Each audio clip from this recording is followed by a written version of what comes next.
S Rajamouli ചിത്രം വാരണാസിയുടെ കഥയെന്ത്? മമ്മൂക്കയുടെ കളങ്കാവൽ സിനിമയുടെ വമ്പൻ അപ്ഡേറ്റ്. ബബ്ബബ്ബ എന്ന ദിലീപ് ചിത്രം തരംഗമാവാൻ പോകുന്നു. ഹായ് ഗൈസ്, ഇന്നത്തെ ഏറ്റവും പുതിയ സിനിമാ വാർത്തകളിലേക്ക് ഏവർക്കും സ്വാഗതം.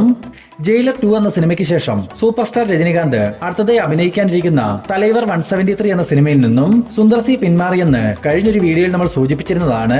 ഇന്നിപ്പോൾ സുന്ദർ സി പിന്മാറിയതിന് കാരണമായി പറയുന്നത്, സുന്ദർ സി ആദ്യം രജനികാന്തിന്റെ അടുത്ത് തന്റെ കയ്യിലുള്ള കഥയുടെ വൺ ലൈൻ സ്റ്റോറി പറഞ്ഞപ്പോൾ അദ്ദേഹം ഓക്കെ പറഞ്ഞെന്നും, എന്നാൽ തിരക്കഥയുമായി രജനിക്കൊപ്പം ചർച്ചകൾ നടത്തിയപ്പോൾ സ്ക്രിപ്റ്റിൽ ഒരുപാട് തിരുത്തലുകൾ ആവശ്യപ്പെട്ടതിനാൽ സുന്ദർ സി പ്രോജക്റ്റിൽ നിന്നും പിന്മാറിയെന്നാണ്. എന്തായാലും സുന്ദർ സി ഇതേ സ്ക്രിപ്റ്റിൽ ഇപ്പോൾ മറ്റൊരു താരത്തെ വെച്ച് സിനിമ ചെയ്യാനുള്ള ചർച്ചകൾ ആരംഭിച്ചു കഴിഞ്ഞു. അതേസമയം തലൈവർ 173 സിനിമയുടെ സംവിധായകനായി ധനുഷ് എത്തുന്നു എന്ന തരത്തിൽ ചില റൂമറുകളും സോഷ്യൽ മീഡിയയിൽ പ്രചരിക്കുന്നുണ്ട്. രാജ്കമൽ ഫിലിംസിന് വേണ്ടി കമലഹാസൻ നിർമ്മിക്കുന്ന തലൈവർ 173 എന്ന ചിത്രത്തിന്റെ ഒഫീഷ്യൽ പ്രഖ്യാപനത്തിനായി നമുക്ക് കാത്തിരിക്കാം. ഹാഷിർ, അലിൻ, അജിൻ എന്നിവരെ കേന്ദ്ര കഥാപാത്രങ്ങളാക്കി വിപിൻ ദാസിന്റെ തിരക്കഥയിൽ സാവിൻ സംവിധാനം ചെയ്തു വരുന്ന ഏറ്റവും പുതിയ കോമഡി ചിത്രമാണ് വാഴ 2. കഴിഞ്ഞ 115 നാളുകളായി ചിത്രീകരണം നടന്നു വന്നിരുന്ന വാഴ 2വിന്റെ ഷൂട്ടിംഗ് വർക്കുകൾ പൂർത്തിയായതായി മൂവി ടീം തന്നെ ഇപ്പോൾ ഒഫീഷ്യലായി കൺഫേം ചെയ്തിട്ടുണ്ട്. യുവതാരങ്ങൾക്കൊപ്പം സുധീഷ്, അൽഫോൺസ് പുത്രൻ, വിജയ് ബാബു എന്നിവരും താരങ്ങളായിട്ടെത്തുന്ന വാഴ 2 2026 ഓഗസ്റ്റ് മാസത്തിൽ റിലീസിനെത്തിക്കാനുള്ള തീരുമാനത്തിലാണ് മൂവി ടീം. പ്രണവ് മോഹൻലാലിനെ നായകനാക്കി രാഹുൽ സദാശിവൻ സംവിധാനം ചെയ്ത ഡിഎസ് ഈറ എന്ന ചിത്രം തിയേറ്ററുകളിലേക്ക് എത്തി ഇന്ന് 19 ദിവസങ്ങൾ തികഞ്ഞിരിക്കുകയാണ്. ഈ 19 ദിവസത്തെ ചിത്രത്തിന്റെ കേരള വേൾഡ് വൈഡ് കളക്ഷൻ പരിശോധിക്കുകയാണെങ്കിൽ റിലീസിനെത്തി 19 ദിവസങ്ങൾ കൊണ്ട് കേരളത്തിൽ നിന്ന് മാത്രം 36 കോടി 30 ലക്ഷം രൂപയോളം സ്വന്തമാക്കിയ ഡിഎസ് ഈറയുടെ വേൾഡ് വൈഡ് കളക്ഷൻ 80 കോടി രൂപയിലേക്കും എത്തപ്പെട്ടു കഴിഞ്ഞു. ഇനി ഡിഎസ് ഈറയുടെ OTT റിലീസ് അപ്ഡേറ്റ് പരിശോധിക്കുകയാണെങ്കിൽ ഏതാണ്ട് 12 കോടി രൂപയ്ക്ക് ഡിഎസ് ഈറയുടെ OTT അവകാശങ്ങൾ നെറ്റ്ഫ്ലിക്സ് സ്വന്തമാക്കിയിട്ടുണ്ടെന്നൊരു ന്യൂസ് ഇപ്പോൾ പുറത്തു വന്നിട്ടുണ്ട്. മാത്രമല്ല, ഈ നവംബർ മാസം തന്നെ ഡിഎസ് ഈറ OTT റിലീസ് ചെയ്യുമെന്ന തരത്തിൽ ചില സൂചനകളും നമുക്ക് ലഭിച്ചിട്ടുണ്ട്. ദുൽഖർ സൽമാനെ നായകനാക്കി പവൻ സഡിനേനി സംവിധാനം ചെയ്ത ഒരു Telugu pan Indian feel good സിനിമയാണ് ആകാശമലു ഒക്കത്താര. ചിത്രത്തിന്റെ റിലീസ് അപ്ഡേറ്റ് ഇന്ന് പുറത്തു വന്നിട്ടുണ്ട്. ഈ വരുന്ന 2026 മാർച്ച് മാസം 6-ാം തീയതി തെലുങ്ക്, മലയാളം, തമിഴ്, കന്നഡ ഭാഷകളിൽ ആകാശമലു ഒക്കത്താര റിലീസിനെത്തും. ജയസൂര്യയെ കേന്ദ്ര കഥാപാത്രമാക്കി മിഥുൻ മാനുവൽ തോമസ് സംവിധാനം ചെയ്തു വരുന്ന ഏറ്റവും പുതിയൊരു എപ്പിക് ഫാന്റസി കോമഡി സിനിമയാണല്ലോ ആട് 3. ചിത്രത്തിന്റെ സെറ്റിൽ നിന്നും ഇപ്പോൾ ഷൂട്ടിംഗ് അപ്ഡേറ്റ് പുറത്തു വന്നിട്ടുണ്ട്. നിലവിൽ തൊടുപുഴയിൽ വെച്ച് നടന്നു വരുന്ന ആട് 3യുടെ ചിത്രീകരണം ഈ വരുന്ന നവംബർ 28-ാം തീയതിയോടുകൂടി പൂർത്തിയാവും. തുടർന്ന് എറണാകുളത്തും തിരുവനന്തപുരത്തും സിനിമയ്ക്ക് കുറച്ച് ദിവസത്തെ ഷൂട്ട് ഉണ്ടാകുമെന്നും അറിയാൻ സാധിച്ചിട്ടുണ്ട്. അതും വളരെ പെട്ടെന്ന് തന്നെ പൂർത്തീകരിച്ച് വരുന്ന ക്രിസ്മസിന് മുമ്പ് തന്നെ ആട് 3യുടെ ഷൂട്ട് പാക്കപ്പ് ആവുമെന്നാണ് മൂവി ടീം അറിയിച്ചിട്ടുള്ളത്. ജയസൂര്യക്കൊപ്പം വിനായകൻ, സണ്ണി വെയിൻ, വിജയ് ബാബു തുടങ്ങി വലിയൊരു താരനിര ഒന്നിക്കുന്ന ആട് 3 2026 മാർച്ച് മാസം 19-ാം തീയതി തിയേറ്ററുകളിലേക്ക് എത്തും. വിജയ് സേതുപതിയെ നായകനാക്കി മിഷ്കിൻ സംവിധാനം ചെയ്ത ഏറ്റവും പുതിയ സിനിമയാണ് ട്രെയിൻ. വിജയ് സേതുപതിക്കൊപ്പം നാസർ, നരേൻ, മിഷ്കിൻ, ശ്രുതിഹാസൻ, ജയറാം, കലയരസൻ, സമ്പത്ത്, വിനയ് റായ് തുടങ്ങി വലിയൊരു താരനിര ഭാഗമായ ട്രെയിൻ റിലീസിനൊരുങ്ങുന്നു. ഈ വരുന്ന നവംബർ 28-ാം തീയതി ചിത്രം തിയേറ്ററുകളിലേക്ക് എത്തും. ബോളിവുഡിൽ നിന്നും വൻ പ്രതീക്ഷകളോടെ വരാനിരിക്കുന്ന ഒരു ബിഗ് ബഡ്ജറ്റ് ആക്ഷൻ ത്രില്ലർ വാർ മൂവിയാണ് ദുരന്തർ. ഉറി ദ സർജിക്കൽ സ്ട്രൈക്ക് എന്ന സിനിമയ്ക്ക് ശേഷം രൺവീർ സിംഗിനെ നായകനാക്കി ആദിത്യദാർ സംവിധാനം ചെയ്യുന്ന ദുരന്തർ സിനിമയുടെ ട്രെയിലർ നാളെ റിലീസിനെത്തുമെന്ന് കഴിഞ്ഞൊരു വീഡിയോയിൽ നമ്മൾ സൂചിപ്പിച്ചിരുന്നു. ഇന്നിപ്പോൾ ട്രെയിലറിന്റെ കൃത്യമായ റിലീസ് സമയം മൂവി ടീം പുറത്തുവിട്ടിട്ടുണ്ട്. നാളെ നവംബർ 18-ാം തീയതി ഉച്ചയ്ക്ക് കൃത്യം 12:12-നാവും ദുരന്തറിന്റെ ട്രെയിലർ റിലീസിനെത്തുക. വരുന്ന ഡിസംബർ 5-ാം തീയതിയാണ് ചിത്രം റിലീസിനെത്തുന്നത്. മഹേഷ് ബാബു, പൃഥ്വിരാജ് സുകുമാരൻ, പ്രിയങ്ക ചോപ്ര എന്നിവരെ കേന്ദ്ര കഥാപാത്രങ്ങളാക്കി എസ് രാജമൗലി സംവിധാനം ചെയ്തു വരുന്ന ഏറ്റവും പുതിയ സിനിമയാണ് വാരണാസി. കഴിഞ്ഞ ദിവസം ചിത്രത്തിന്റെ ഭാഗത്തു നിന്നും ടൈറ്റിൽ ടീസർ പുറത്തു വരികയും പിന്നീട് വാരണാസി എന്ന പേര് തന്നെ സോഷ്യൽ മീഡിയ പ്ലാറ്റ്ഫോമുകളിൽ ട്രെൻഡിംഗിലേക്ക് വരികയും ചെയ്തിരുന്നു. ഇതിന് പിന്നാലെ വാരണാസി സിനിമയുടെ കഥയുടെ ത്രെഡ് എന്ന തരത്തിൽ ഒരു ന്യൂസ് സോഷ്യൽ മീഡിയയിൽ പ്രചരിക്കുന്നുണ്ട്. ആ ഒരു ന്യൂസിൽ സൂചിപ്പിച്ചിരിക്കുന്നത് പ്രധാനമായും 2 കാലഘട്ടത്തിലാവും വാരണാസിയുടെ കഥ നടക്കുകയെന്നും, അതിലൊന്ന് രാമായണ കാലഘട്ടം. ആ ഒരു കാലഘട്ടത്തിൽ രാമനായി മഹേഷ് ബാബുവും സീതയായി പ്രിയങ്ക ചോപ്രയും കുംഭകർണനായി പൃഥ്വിരാജും വേഷമിടും.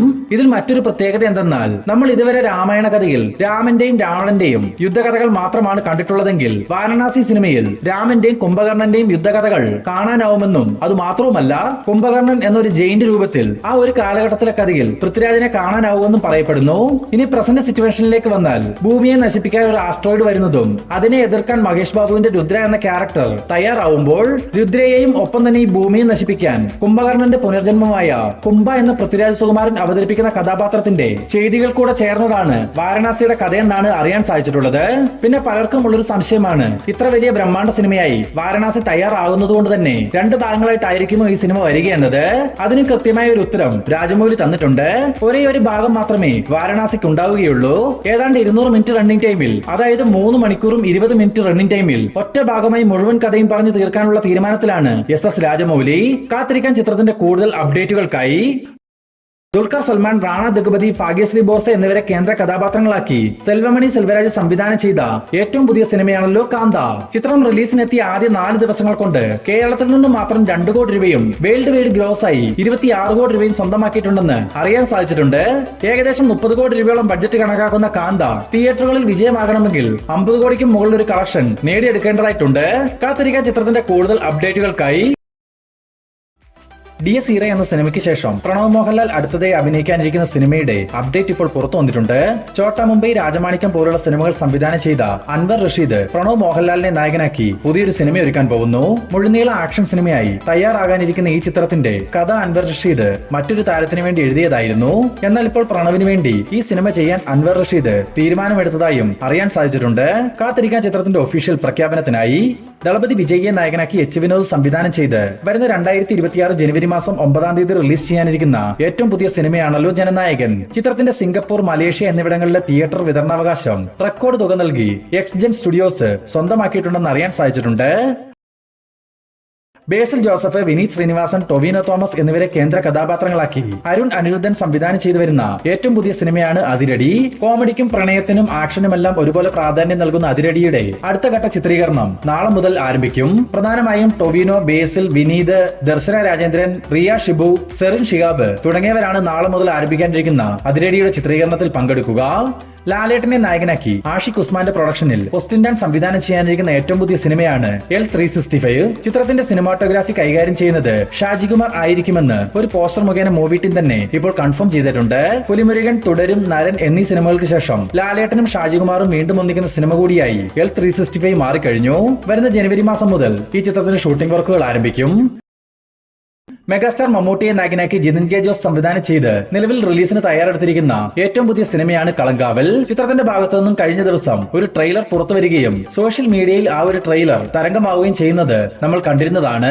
ഇന്നിപ്പോൾ കളങ്കാവലിന്റെ പ്രൊമോഷനുമായി ബന്ധപ്പെട്ട് മെഗാസ്റ്റാർ മമ്മൂട്ടിയും ഒപ്പം തന്നെ സിനിമയുടെ അണിയറ പ്രവർത്തകരും നിരവധി ഇന്റർവ്യൂസും ചാറ്റ് ഷോകളും നടത്തിക്കഴിഞ്ഞുവെന്ന് അറിയാൻ സാധിച്ചിട്ടുണ്ട്. ഈ വരുന്ന ശനിയാഴ്ച മുതൽ ഇന്റർവ്യൂസ് എല്ലാം തന്നെ സോഷ്യൽ മീഡിയ വഴി പുറത്തുവരും. വരുന്ന നവംബർ 27-ാം തീയതിയാണ് കളങ്കാവൽ റിലീസിനെത്തുക. ഹോളിവുഡിൽ നിന്നും കഴിഞ്ഞ ആഴ്ച തിയേറ്ററുകളിലേക്ക് എത്തി മികച്ച അഭിപ്രായങ്ങൾ സ്വന്തമാക്കിയ സിനിമയാണല്ലോ പ്രെഡേറ്റർ ബാഡ്ലാൻഡ്സ്. ചിത്രത്തിന്റെ ആദ്യ വാരത്തിലെ വേൾഡ് വൈഡ് കളക്ഷൻ റിപ്പോർട്ട് ഇപ്പോൾ പുറത്തു വന്നിട്ടുണ്ട്. ഏകദേശം 900 കോടി രൂപ ബഡ്ജറ്റിൽ തയ്യാറായ ബാഡ്ലാൻഡ്സ് റിലീസിനെത്തിയ ആദ്യ വാരം പിന്നിടുമ്പോൾ തന്നെ ലോകമെമ്പാട് നിന്നും 1200 കോടി രൂപയോളം സ്വന്തമാക്കി കഴിഞ്ഞു.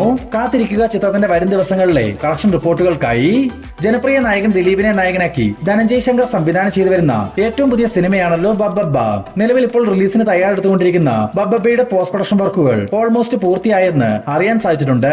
മാത്രമല്ല വരുന്ന ഡിസംബർ മാസം 1-ാം തീയതി മുതൽ തന്നെ ബബ്ബബ്ബയുടെ ഓൺലൈൻ, ഓഫ്ലൈൻ പ്രൊമോഷൻ പരിപാടികളും മൂവി ടീം സ്റ്റാർട്ട് ചെയ്യും. ഇതിനൊപ്പം തന്നെ സിനിമയുമായി ബന്ധപ്പെട്ട് പുറത്തു വന്നിരിക്കുന്ന മറ്റൊരു അപ്ഡേറ്റ് എന്തെന്നാൽ ചിത്രത്തിന്റെ പ്രൊമോഷനുമായി ബന്ധപ്പെട്ട് ബബ്ബബ്ബ എന്ന ഈ ചിത്രത്തിന് ഒരു ഓഡിയോ ലോഞ്ച് ഇവന്റ് നടത്താൻ മൂവി ടീം പ്ലാൻ ചെയ്യുന്നതായി ചില സൂചനകൾ ലഭിച്ചിട്ടുണ്ട്.